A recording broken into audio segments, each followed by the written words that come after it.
Hey everybody, welcome back to the channel. Me and Stacey have got a ton of news for you today. We've got everything from Thailand wanting to get out of the dollar, Mexico's in line to jump on the BRICS Plus system. We've got Russian top diplomats saying de-dollarization is already on the way due to U.S. government's rhetoric and policies. Oh, we got JPMorgan shorting the precious metals. Now they're saying buy the precious metals. And we got something really interesting about John Kerry. John Kerry. But before you get there. I'll call him Climate Kerry. I like that, Climate Kerry. Before you go down that story on that. So you guys, John Kerry has been making a lot of trips to China lately. And I don't know if you guys have been paying attention, but I have. I've been watching. They're very undocumented. They don't state why he's going. But there is a lot of trips, just so you know, that John Kerry's been making to China. How much jet fuel does it take to get back and forth to China? Just curious. If he's so concerned about climate change, just curious. He just made a statement. And check recently, he made a statement about the only way for leftists to achieve their net zero climate goals is for farmers all around the world to stop growing food. Climate Kerry told an audience at the Department of Agriculture, quote, "We can't get to net zero if we don't get this job done, unless agriculture is front and center as a part of the solution. Lives depend on it." Wait a minute, Climate Kerry. I thought they depended on food. Something's different. Something's weird here. It's not a change. It's a crisis. Never let a crisis go to waste. Isn't that right, old bud? Mitigating methane is the fastest way to reduce warming in the short term, Climate Kerry declared, referring to the flagellants produced by cattle. This is just, it's stupid. There's just not another word that'll do. Climate Kerry is he does not have a full deck of cards. Or he's got another agenda on his mind. Maybe he's just a little bit evil. Well, it stated here, and this is what I thought was interesting also. It states, he warns the attendees that he and other world leaders, quote, their lives depend on this, that if farmers do not cease their operations. So then they have offered, and this just came out also, they have offered $11 million. It's a climate solution. So the agriculture community is going to be granted $11 million to be part of this climate solution. And they give, I'll put it in the link, you guys can read it, but they're talking about all the different things that they're going to try to give you. They're going to give you grants. They're going to say I guess, grow certain foods. Someone came out and they said, they want you to go electric also. That was another one of the things. But one of the farmers came out and said, going electric with tractors, quote, the concerns I have are they are not able to, they're not efficient enough. They can't keep up with battery life, having enough horsepower, and you've even mentioned that before. It's all true. Well, so they're like, how is it going to be able to feed the nation in an economic, affordable way? And then someone else came out and they said, seriously? They're like, there's 750 million people who are starving, but we need to make it harder on the agriculture section? So you got people that are literally starving, and now you've got John Kerry coming out and saying, all right, you guys, to save our lives, we've got to reduce growing food. I wonder how many people you could feed on the fuel that he wastes running back and forth to China with his buddies. I don't know.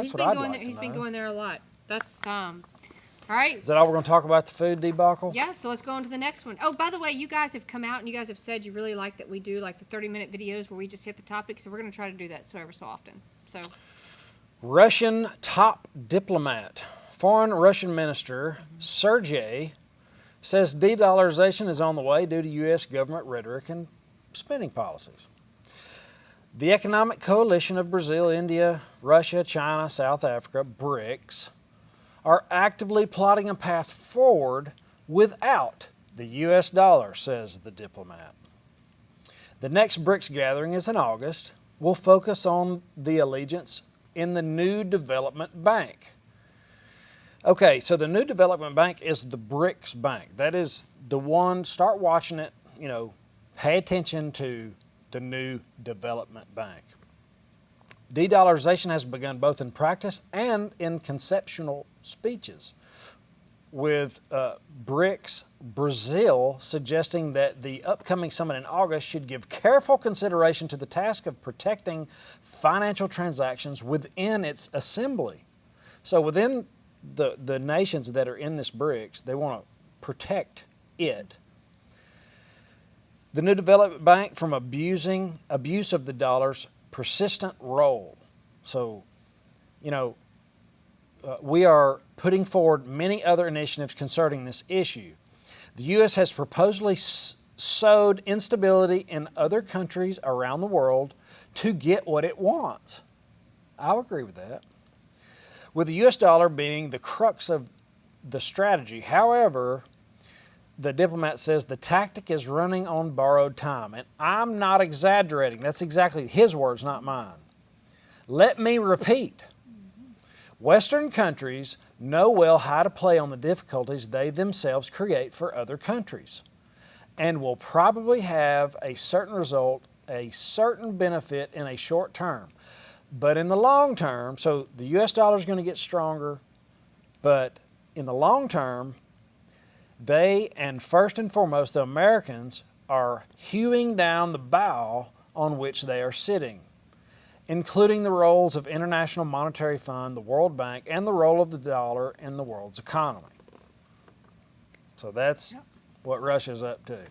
And if you just look, and we just talked about that also, JPMorgan just came out and shorted precious metals, and now JPMorgan is coming out and saying, nope, hold cash and buy precious metals. That's nutty. JPMorgan is, the people that are known for spoofing the precious metals market are saying, hey, wait a minute, everybody should buy it. Yep. So I think they're also concerned about what's going on. I mean, they're looking what's going on globally. Keep going. Thailand is part of the ASEAN, ASEAN bloc, which contains 9 other Southeast Asian countries. These countries' leaders recently signed a declaration, and this declaration said to stop using the U.S. dollar for international trade and aim to promote their local currencies instead. I got to stop you on that. You got to repeat that. You guys pay attention to what he just said right there. These countries, this is 10 countries. They're the Southeast Asian countries, and there's 10 of them. You can look them up online if you want to see all the rest of them. They just put out a declaration. They've signed it. Not just put it out, they've signed it. Signed a declaration to stop using the U.S. dollar for international trade. This is bullish for precious metals and other foreign currencies. The objective, of course, coincides with the mission of the BRICS to push de-dollarization. As the U.S. dollar suffers from more countries ditching it and growing inflation. So we don't only have inflation as a problem. We've got other countries that are saying, hey, stop using that funny money. We're going to come up with our own money, and it's going to have some gold backing. It's going to have other backing, like other currencies, other maybe oil. It's going to have infrastructure. China's big infrastructure play. We covered that the other day. So, on a side note real quick, I know you want to finish reading that, but so you got 2 meetings coming up, you guys. Pay attention. You got in August, you got the BRICS, and September, you've got the ASEAN, I think that's how you say that. It's ASEAN, ASEAN. You got those Southeast Asian countries that are meeting. Both of their agendas, on the top of their agenda, each one of them, and Chris is reading this, these are quotes. They are trying to go around the dollar. Sorry, I didn't mean to interrupt you. They are, no. But this isn't 2 years from now, you guys. This is happening in August and September, a couple weeks away. Mexico and 18 other countries have expressed their interest in joining the BRICS allegiance and accepting the new currency. If Mexico accepts the BRICS currency for cross-border transactions that are part of BRICS Plus, it can open up avenues for the new currency. Mexico's inclusion in the BRICS could strengthen its economic ties with other developing nations, Asia, Africa. The increased trade and investment opportunities could potentially boost Mexico's economy. I don't see any reason why they would not want to do this. If you do, please put it in the comments. The move could alter the geographical dynamics in traditional finance and import-export sectors. It may result in a reconfiguration of alliances and partnerships, potentially impacting Mexico's relationships with other countries. This is massive. This is the biggest financial currency news that's ever happened in my lifetime. As the globe gets away from the dollar, They're actively, they're saying they're doing it. They're like, hey, this is what we're doing. Make no mistake about it. We're de-dollarizing. You guys have raised the debt ceiling enough. We want to rely on something different. We're tired of getting, messed around by the United States dollar. I can't blame them one bit. But we have had all the privileges of being the reserve currency of the planet. We have. We've been very fortunate and blessed. Yes. And I think sometimes we forget that, and we forget a lot of these other countries that have had a lot of more hardships than we have. And I hope, God forbid, that we don't face those. But this is what we're seeing. We don't want this at all. But wait, I've got to talk about Iraq. Oh.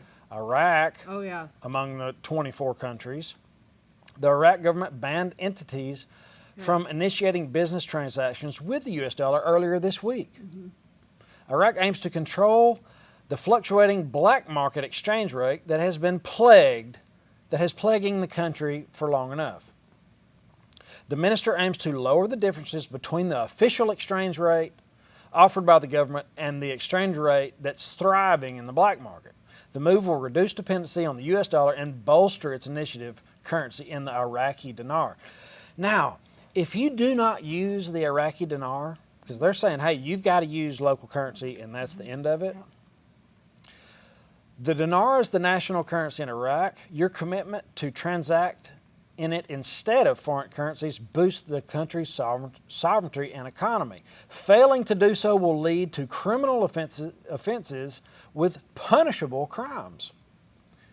Offenders will be fined 1 million Iraqi dinars. Repeat offenders will attract harsher punishments, including double the fine with a year imprisonment. The expansion of BRICS Plus will only hurt the prospects of the U.S. dollar. That's it. Now there's one more, Uruguay. It's already a member of the New Development Bank. Everybody needs to watch this New Development Bank. Venezuela, Argentina, and other South American countries are already public with their interest in joining Brazil in the BRICS bloc. Uruguay, on the other hand, has been relatively quiet as the BRICS dominated the news recently. New talks of expansion take place at the upcoming BRICS summit in August. Uruguay will likely be the leading contender for adopting the new currency. That is some wild news. We are, I think we're in that last 10%, 90%. It's not so bad. And then all of a sudden, oh, what happened? What happened? Inflation's going crazy. Yep. These other countries are buying stuff over here. Why wouldn't these other countries take that money and do like the dollar milkshake and start buying assets over here with their dollars if their country doesn't want them to use them? Am I thinking about this wrong? Let me know in the comments what you think. No, it's true. We've talked about this, you guys. We've been saying this, but it is just coming out more and more in more countries. Instead of just going behind the scenes, they are publicly just coming out and making statements. We did a video the other day, and I don't think we actually gave it its due diligence. And I'm going to break it down in really quick, like 3 steps real quick, or maybe even 4, to just say, because this is what's happening. All these countries right now, a lot of these countries that are stepping up, and they're coming with China, they're coming with Russia, there's a reason why. There are loans coming due that China has been secretly doing loans for years. And I just want to real quick give this Brad Parks credit, because he's the director of the aid data at William & Mary. He's uncovered thousands of secret Chinese loans, and he's been doing this since 2011. And he has said that there has been at least $385 billion of hidden and unreported Chinese debt in 88 countries. So these Chinese, and we'll break it down, like I said, just really quick, because I don't think we really covered it really well the other day. So these China has been going to these different countries, and what I can tell, these countries they're kind of in a bad position. Sometimes they're landlocked. They have really good resources. They're sometime in the Belt Initiative that we were talking about, that they're Belt and Road Initiative. They're in that. They have been lending them money, but they have been doing it. One, they have said, yes, we'll lend you money, but you cannot disclose the terms. Can I just tell the countries that you're talking about? Sure, go for it. Pakistan, Kenya, Zambia, Laos, Mongolia. That's some of them. Yep. That's some. But there's 88 countries. We can't even list them all. They've actually done loans to 88 countries that he has found out so far, and they're all secret, documented. We don't even know the terms of these loans. So normally when a country like that would kind of say, oh, I'm getting ready to default, somebody like the World Economic Forum, not the World Economic, sorry, the United Bank, the United States would step in and go, okay, what's the terms of this loan? Can we help bail you out? We have not been able to do that. China's not into that. No, because we have had to step back and go, no, we don't know the terms of this loan. So these loans are coming into, well, they're due and they cannot pay them. Sri Lanka, Zambia, all these countries now are going belly up. And it's horrible. You guys just look at what they're having. In Pakistan, millions of textile workers have been laid off. Kenya, the government has said basically their president's chief economic advisor has said it. Do you want salaries or you want to go default on a loan? Sri Lanka has defaulted. You guys, I could go on and on about these different countries. But all these countries, it seems to have a role of where they're the ones that are coming on board and saying, okay, yep, we're against the dollar. That seems to be... They're in debt. They're in debt to China. And now they're a slave to their debtors. So China has loaned these loans. Now and these loans, hang on, these loans had as much as 50% of their revenue.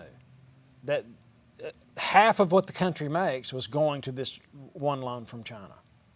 Man, this is, and it's over and over and over. Well, it gets even a little bit more interesting. So not only do they provide these loans to these countries, but then when they realize that they're defaulting and they can't afford to pay them because they're literally paying interest. At this point, they're only paying interest, you guys.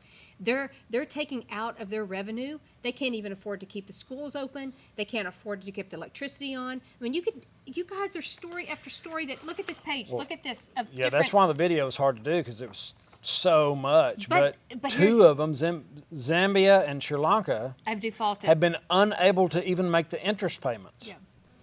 And these loans are on ports, mines, and power plants. Yep. China owns their infrastructure. They own these critical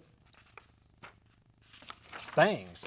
I mean, that's what they're after. They're after global world power. They're playing chess, and they're doing it so good.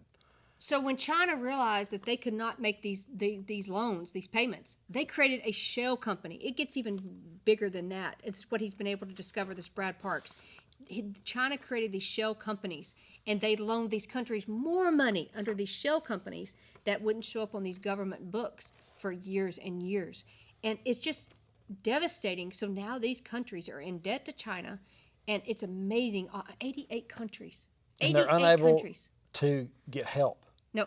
They're unable to even disclose the agreement. Yep. Even Honduras just the other day came out, and they were actually, I guess, maybe a little bit for Taiwan. Well, they quoted financial pressure because they have a loan with China. Now they've severed ties with Taiwan, and they're going with China. So they were worried, and we talked about the ports before with China, and I think that's been some of the issue.